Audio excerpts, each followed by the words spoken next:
Good evening, IceMen fans. Welcome to the Blue Line. The IceMen have had an amazing season so far. They have been in the top 5 of the league for the first half of the season with a win percentage over 70%. Coach Jeff Pyle was hired to turn the IceMen around after last year's disappointing season. We'll speak with Coach Pyle and discuss how the season has been going. And we will talk with Coach Pyle and some of the players about how they handle the ups and downs of the season and how they deal with player call-ups and transfers. We'll talk with Josh Beaulieu and Nathan Moon about their roles as team captain and alternate captain. And we'll also get some personal insights into the players' lives off the ice and what they like most about the city of Evansville. But first, let's do some Hockey 101. The ECHL rulebook has a chapter dedicated to the flow of the game. Let's take a quick look at one of the rules in that chapter, icing.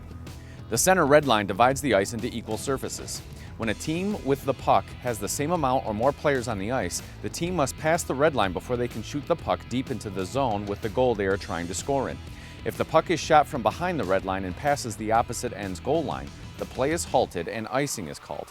And a face-off occurs at the opposite end of the ice near the goal that the team is defending. When a team is short-handed due to a player being in the penalty box, that team is allowed to ice the puck.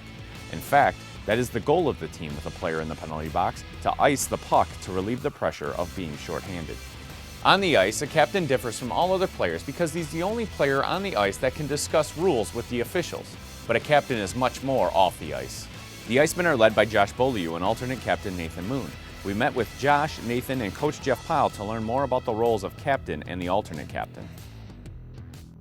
The reason I gave Josh the C was because right when I met him, I told him, this is, here's my plan, this is what I want to do. I want, again, I'll repeat all the things I said. I want structure, we're going to be hardworking, we're going to be held accountable.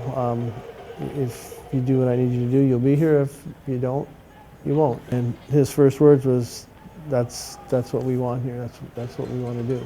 And just from seeing him and the little bit of homework I did, to me, it was the only choice. It was just from my heart, kind of the right choice to make. I couldn't see me taking anybody else and making them captain, and I thought he would, if he understood what I was doing, he'd be the right guy, sending my message. As a captain, I just come in and try to lead by example in the things that I do. A little extra incentive that I get to wear the C on my shirt and talk to the refs a little bit, but other than that, everybody in our team has the potential to be leaders, and that's what I try to bring out in everybody, is their potential to be leaders themselves. It's lucky this year. We don't have too many responsibilities. I just try to lead by example on the ice. I'm not much of a screamer or yeller in or off the ice, but so like I said, I just try to lead by example on the ice, and hopefully the guys will follow, and then when I'm doing my job. There's certain times in the game where the refs just don't make the right calls, but usually once the refs made the call, he's not ever going to go back on it, but I just make him aware of it. Like there's stuff behind the play that sometimes one referee can't see, or whether it be one of our good players is maybe taking a couple extra whacks up front of the net that he doesn't need to be taken, just because we only have one referee in this league, so you can get away with a lot of stuff behind the play.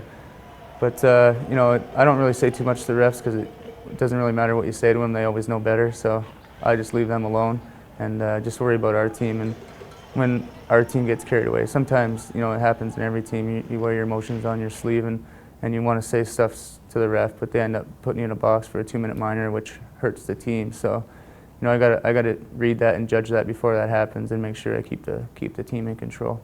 I don't even look at it as captain. I looked at, to me, the C is like coach, and the A's are assistant coaches, and when you're out on the ice, that's what you're doing. You're sending my message and only my message.